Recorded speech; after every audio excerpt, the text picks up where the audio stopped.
So many people who are watching movies and TV that someone has to make them.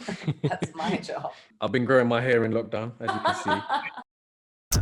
This is my director's cut. First of all, Priyanka, thank you for your time. I know you're a very busy woman. A huge congrats on the release of Unfinished, a memoir. What can readers expect from it? Well, I mean, a lot of people, I wouldn't say people in general, but a lot of people have consumed, stories about me. There have been books written about me. There have been, you've read about me on your socials. But I don't think anybody really knows me, because that's part of me that I've really been very private about. And I'm hoping that people who have known me will get to know me as more than, just a fashion meme or a headline, as a human being and as a girl. And for the people who don't know me, I hope that if they come across this book, they see that, this is someone who's had a self-made career and on my blood, sweat, and tears. And that if I can do it from coming from a small town and unassuming family, no experience, then anyone can. I love it. There must have been a lot of memories to relive when you were writing the book. Could you talk us through the process, and how did you decide what goes in the book and what doesn't go in the book? What I actually started doing was I wanted to not have to dig so deep. I wanted to sort of, still protect a lot of my feelings. But when I started writing it, it was just boring. That part of my life everyone already knows. People who know me know.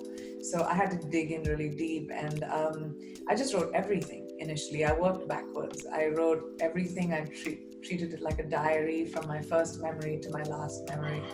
And then I took out things that felt too vulnerable or too extreme. What was the hardest part of the writing process? Because it was a memoir, I think one of the hardest part was I'd never written a book. Like, I don't know how to write a book. I don't know how you put something in chapters. So I had a co-author whose name is Nan Saturn. She really helped me sort of structure the book. But I think putting pen to paper or finger to keypad, that was the hardest. And, being able to streamline my memories was really hard.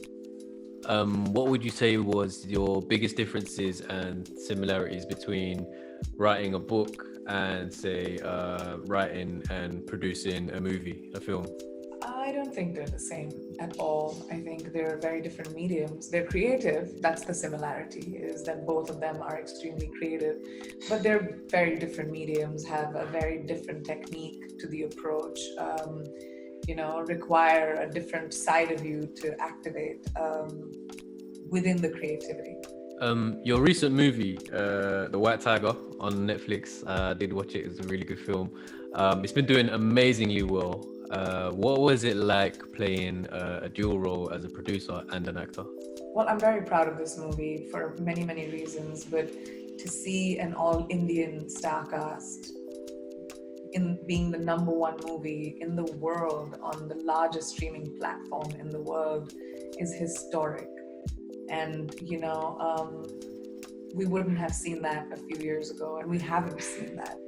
And I am so proud of being attached to the movie, because a lot of that, I as executive producer, that's sort of my job, is to make, a movie which could have been pushed into a genre or could have been seen as an independent movie, to bring it to mainstream audiences, to, talk to people like you and say, this is a mainstream movie, and it's about the ambition of a man. And I'm really, really proud of being able to see that result, of people seeing Adarsh and Raj Kumar Rao's work, who are such incredible actors that the world deserves to see them and, see their talent and witness their talent, like a lot of us Indians have been able to, with Raj specifically. So it gives me a lot of pride to, see that and to sit back as like a producer and say, wow, this happened to a movie that I've been aligned with. I'm very excited. That's been my quest since I started working in Hollywood, is to be able to really, really push the mainstreaming of Indian people, of us not being check in the box, but to do lead parts, to do strong parts, to do, mainstream storytelling, and to see that coming true it's giving me so much joy. I've been growing my hair in lockdown, as you can see.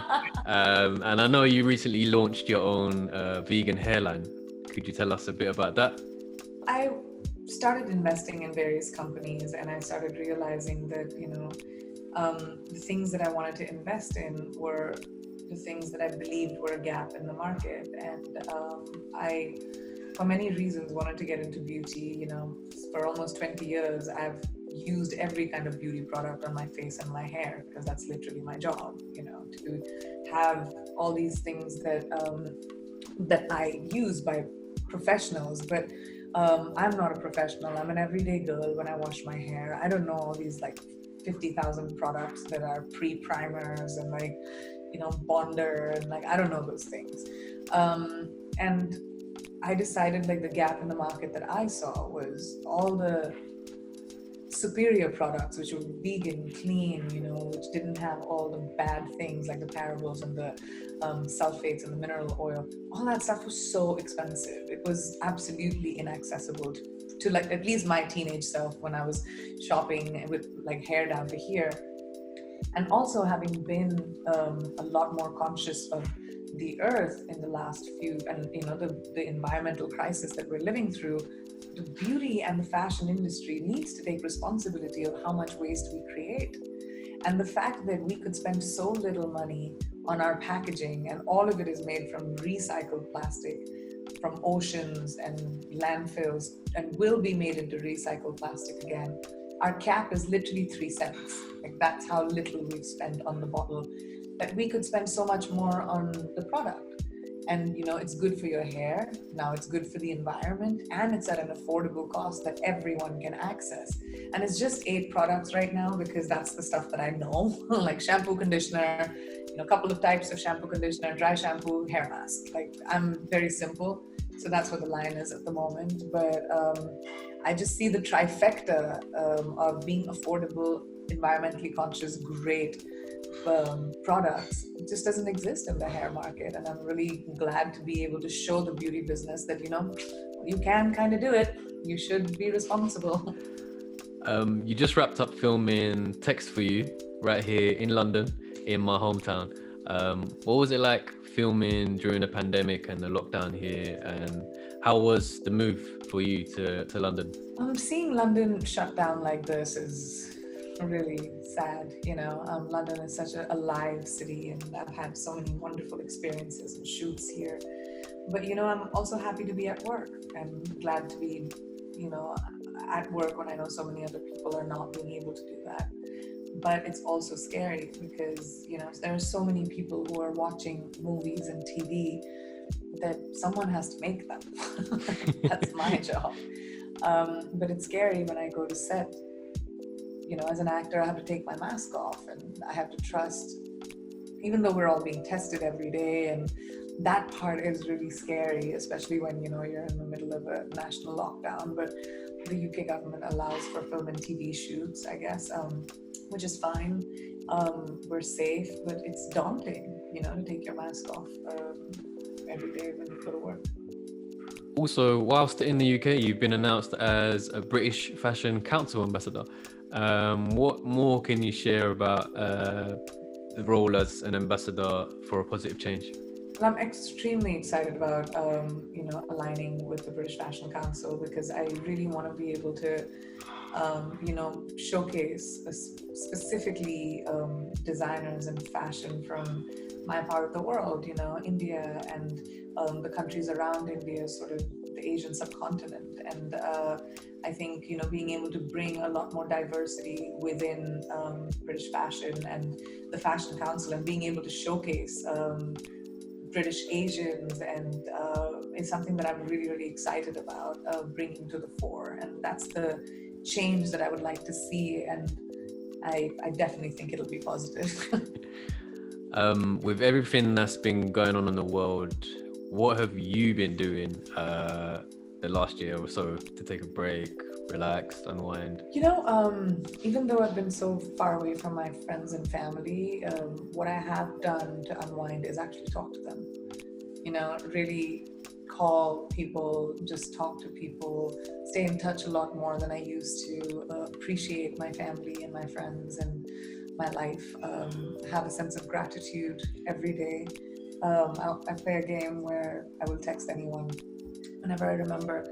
And I'll say, all right, tell me the 5 things you're grateful for right now in this moment. And that really helps sort of put yourself in perspective and sort of align with, being like, instead of focusing on what we don't have, which is very easy to do, you're sort of focusing on what we have. And that helps you be less of a brat, I guess. Over 20 years in the industry for you, Priyanka. What has been your most proudest or memorable moment so far? I think the moment I am in right now, having been through my 20 years, like you said, and coming out of it armed with a book, a beauty line, a couple of movies, a production company, businesses. I feel like I'm pretty proud of everything that I have achieved, and especially because it's been, my blood, sweat, and tears. It's self-made. I've made it on my back, and especially when I read the book, I feel a sense of pride. So I have to say that the collective sum of my good and bad decisions is what I'm proud of. Thank you so much for your time, Priyanka. Really appreciate it.